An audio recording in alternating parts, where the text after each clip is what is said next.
ओम परमात्मने नमः। विस्तरेणात्मनो योगम विभूतिम च जनार्दन भूय कथय तृप्तिर्हि शृण्वनो नास्ति मे अमृतम। अर्थात विस्तरेणात्मनो योगम विभूतिम च जनार्दन, भगवान ने ज्ञान विज्ञान का विषय खूब कह दिया। इतना कहने पर भी उनकी तृप्ति नहीं हुई, इसलिए अपनी ओर से ही कहना शुरू कर दिया। भगवान ने आरंभ करते हुए कहा कि तू फिर मेरे परम वचन को सुन।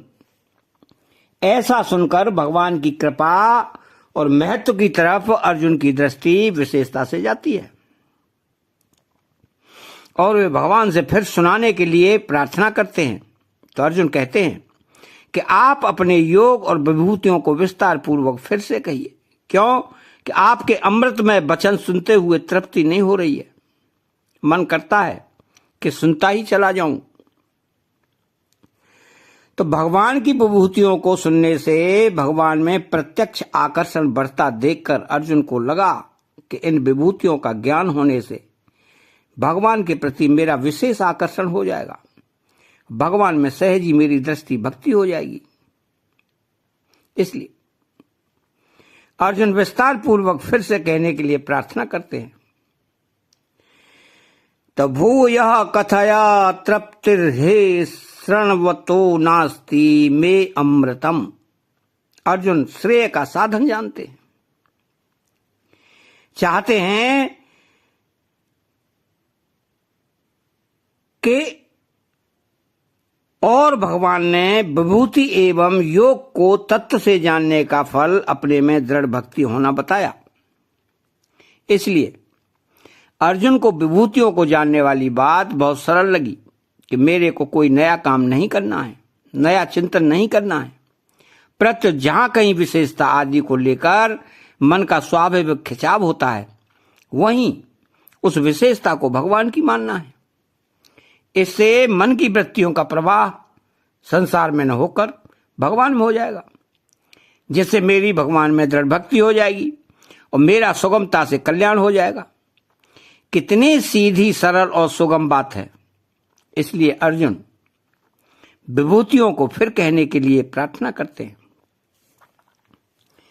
जैसे कोई भोजन करने बैठे और भोजन में कोई वस्तु प्रिय बढ़िया मालूम दे तो उसमें उसकी रुचि बढ़ती है और वह बार बार उस प्रिय वस्तु को मांगता है। पर उस रुचि में दो बाधाएं लगती हैं। एक तो वह वस्तु अगर कम मात्रा में होती है तो पूरी तृप्ति पूर्वक नहीं मिलती। दूसरी, वह वस्तु अधिक मात्रा में होने पर भी पेट भर जाने से अधिक नहीं खाई जा सकती। परंतु भगवान की विभूतियों का और अर्जुन की विभूतियां सुनने की रुचि का अंत ही नहीं आता। कानों के द्वारा अमृतमय वचनों को सुनते हुए न तो उन वचनों का अंत आता है, न उनको सुनते हुए तृप्ति ही होती है। अतः अर्जुन भगवान से प्रार्थना करते हुए कहते हैं कि आप ऐसे अमृतमय वचन सुनाते ही जाइए। जैसे भूखे को अन्न और प्यासे को जल अच्छा लगता है, ऐसे ही जिज्ञासु अर्जुन को भगवान के वचन बहुत विलक्षण लगते हैं। उनको भगवान के वचन ज्यों ज्यों विलक्षण दिखते हैं, त्यों ही त्यों उनका भगवान के प्रति विशेष भाव प्रकट हो जाता है। अतः चैनल को सब्सक्राइब करें, बेल आइकन घंटी को दबाएं और कमेंट बॉक्स में जय श्री कृष्णा लिखें। बोलो जय श्री कृष्णा।